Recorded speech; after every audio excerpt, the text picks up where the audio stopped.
Você sabe o que é a MP 984, a famosa MP das transmissões? Qual o seu significado? Qual a posição de cada clube? A posição da Globo referente a isso? Você vai descobrir tudo aqui e agora no Fora de Campo Oficial. Ah, mas só vai descobrir se for inscrito no canal. Galera, quem ainda não é inscrito, se inscreva. Rumo aos 1000 inscritos. Vamos que tá subindo. Deixa o like no vídeo também, senta o dedo no like e, claro, compartilhe o link com seus amigos. Beleza? Chega de enrolação, roda a vinheta!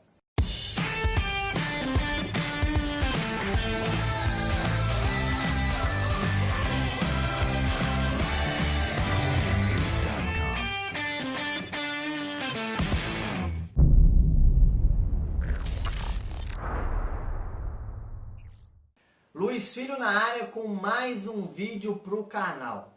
Tá na mídia, tá de volta e o tema escolhido não poderia passar despercebido, galera. É sobre a MP 984, a famosa MP das transmissões, que foi amplamente discutida, noticiada na imprensa esportiva. E no vídeo de hoje eu quero tentar compartilhar com vocês 4 itens aqui, 4 coisas importantíssimas. Primeiro, qual o significado dessa MP? Segundo, a posição de cada clube brasileiro, se é a favor ou contra essa MP. Terceiro, a divergência da Rede Globo com a MP. E quarto, apresentar para vocês um exemplo de um projeto muito parecido a essa MP que se tem no futebol europeu, numa liga europeia. Mas antes, vamos entender o contexto em que essa MP ganhou forma, ganhou corpo, se concretizou. Foi muito após uma reunião envolvendo o presidente do Flamengo, Landim, com o presidente do Vasco, Campelo, e com o presidente da República, Jair Bolsonaro. A reunião foi registrada, noticiada por toda a imprensa. Nessa reunião foi discutido assuntos como futebol durante a pandemia e a questão da MP 984, que acabou sendo apresentada e publicada no dia 18 de junho desse ano. E aí a gente já entra na questão do que significa a MP das transmissões. Ela é uma atualização do artigo 42, que pertence à Lei Pelé, que foi elaborada em 1998, uma lei já antiga. Uma lei muito extensa, com vários artigos, que eu vou focar apenas no tema do vídeo, que é o artigo das transmissões. O que esse artigo falava antes da publicação da MP? Que os direitos de transmissões dos jogos pertenciam à equipe mandante e à equipe visitante. Após essa publicação, passa a pertencer apenas à equipe mandante.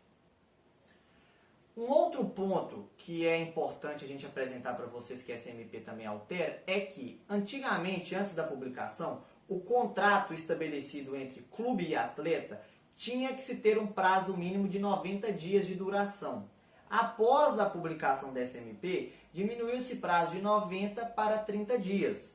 Foi um ponto que beneficiou muitas equipes de menor porte, equipes que muitas vezes não têm um calendário cheio durante todo o ano. Mas em contrapartida foi ruim para esses atletas dessas equipes, porque a gente sabe que a grande maioria dos jogadores brasileiros vivem numa espécie de montanha russa, Gaguejei aqui. Montanha russa durante toda a temporada. Muitas das vezes têm que atuar em 2, 3 times durante todo o ano para poder conseguir o máximo de meses de salários possíveis. Então, gerou-se uma instabilidade maior para esses jogadores. Jogadores que às vezes tinham ali pelo menos a garantia de 3 meses de salário, agora vai ter apenas garantia de 1 mês. Então foi bom de um lado e ruim em outro ponto. O governo federal e os clubes que foram os pioneiros desse movimento alegam o seguinte, que a MP, ela precisava o artigo 42 precisava dessa atualização porque ele não era condizente à realidade na qual a gente está inserida hoje.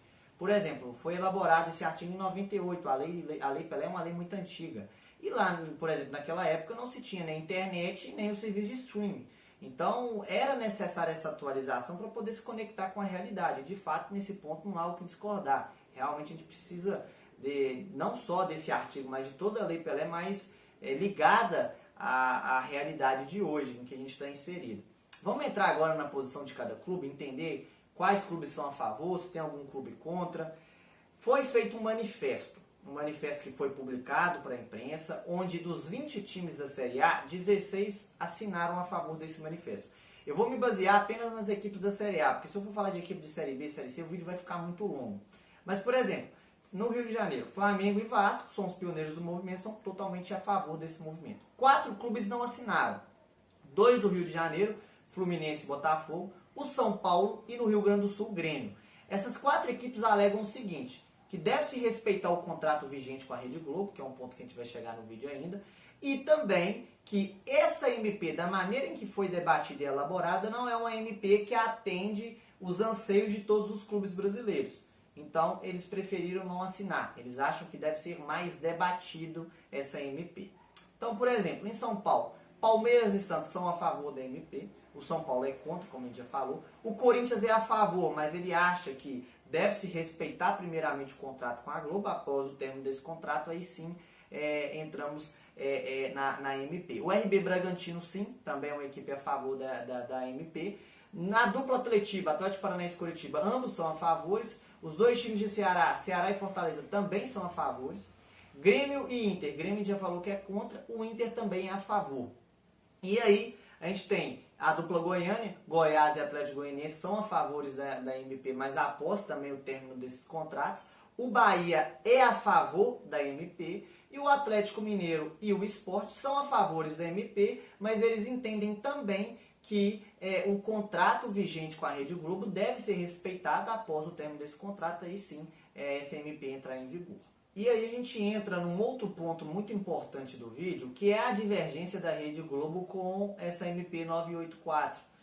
A Rede Globo ela se embasa no seguinte, ela entende que os contratos já assinados com os clubes devem ser cumpridos e que uma MP não pode sobrepor esses contratos que foram assinados antes da publicação da MP.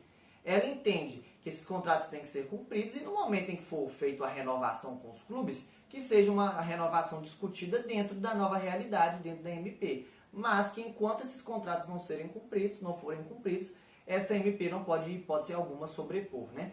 Então, embasado nisso, a Globo entrou com uma ação na justiça contra a emissora, o Grupo Turner, que é um grupo americano, se eu não me engano, que impedindo que a justiça não permita que esse grupo transmita os jogos em que possa ter times em que assinaram contrato de exclusividade com a Rede Globo.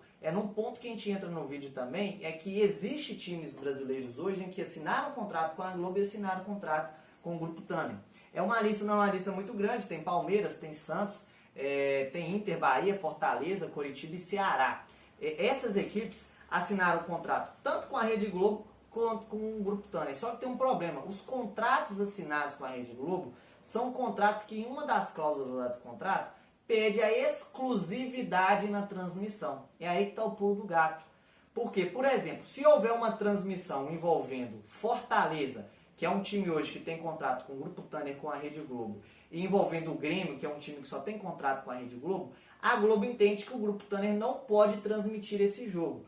Por mais que o Fortaleza tenha assinado um contrato com o Grupo Turner. Por quê? No contrato em que o Fortaleza assinou com a Rede Globo, foi colocado lá a cláusula de exclusividade das partidas.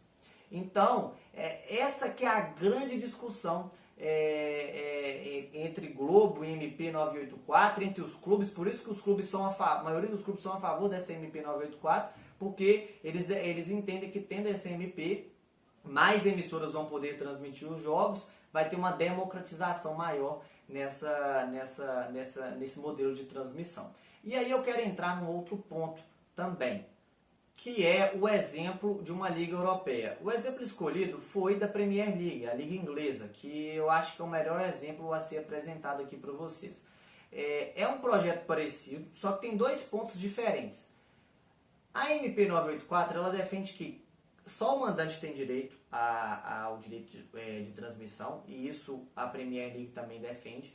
Só que na MP 984, cada mandante negocia o seu direito de transmissão de maneira individual. Na Premier League, quem vende os direitos é a própria liga.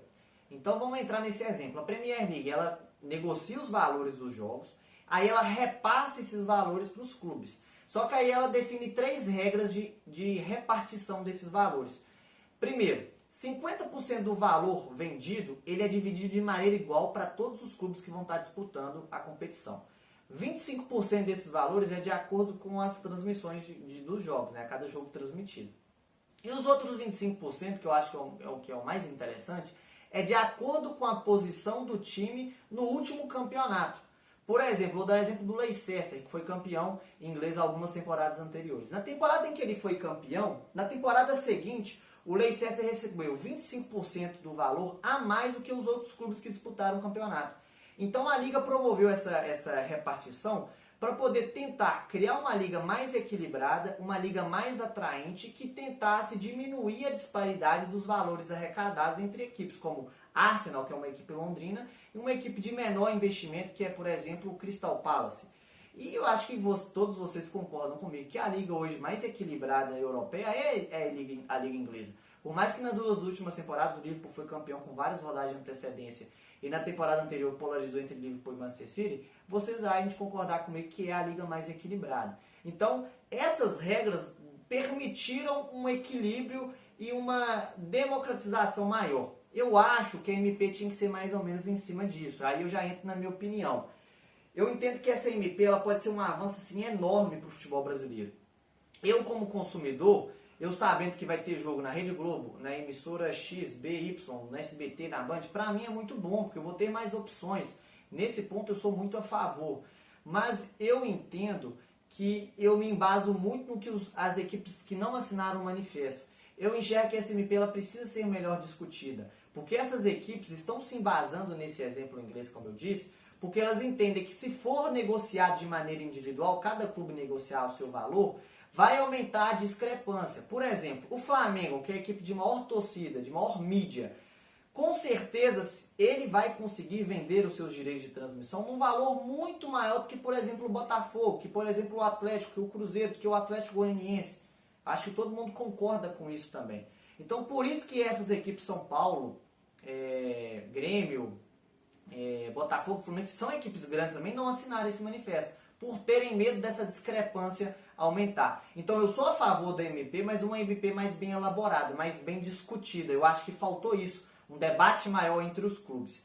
E aí, tentando entender a posição da Globo, sinceramente, eu acho que a Globo não está errada. Se coloca no lugar da Globo, você assina um contrato, estipula algumas cláusulas, e depois de um tempo você vê que essas cláusulas não estão sendo seguidas. Você concordaria com isso? Eu não concordaria. Então eu entendo o seguinte, que eu acho que enquanto esses contratos não forem terminados, executados, uma MP que foi criada depois desses contratos terem sido assinados, não pode sobrepor esses contratos. Então o grande problema é o seguinte, cada contrato termina numa data. Não foram feitos contratos todos na mesma data. Todos os clubes não negociaram no mesmo dia, não assinaram contratos no mesmo dia. Esse é o grande problema. Mas eu entendo a posição da Globo. Eu acho que uma MP publicada depois não pode de maneira alguma sobrepor um contrato já assinado e já celebrado. É preciso ter esse respeito. Juridicamente, a Globo acredito que está amparada nesse quesito. Mas volto a dizer, a MP pode ser um avanço muito importante no futebol brasileiro, nessa democratização das transmissões. Nisso, eu sou a favor demais da conta. Beleza, galera? Tá na mídia, tá encerrando por aqui. Espero que tenham entendido esse vídeo, né? Espero que eu tenha conseguido compartilhar essa ideia com vocês. Espero que tenham curtido. Compartilhe o vídeo, deixa o like, se inscreva, né? E na próxima sexta-feira a gente tá de volta com mais um pré-rodada. Beleza, galera? Fora de Campo Oficial.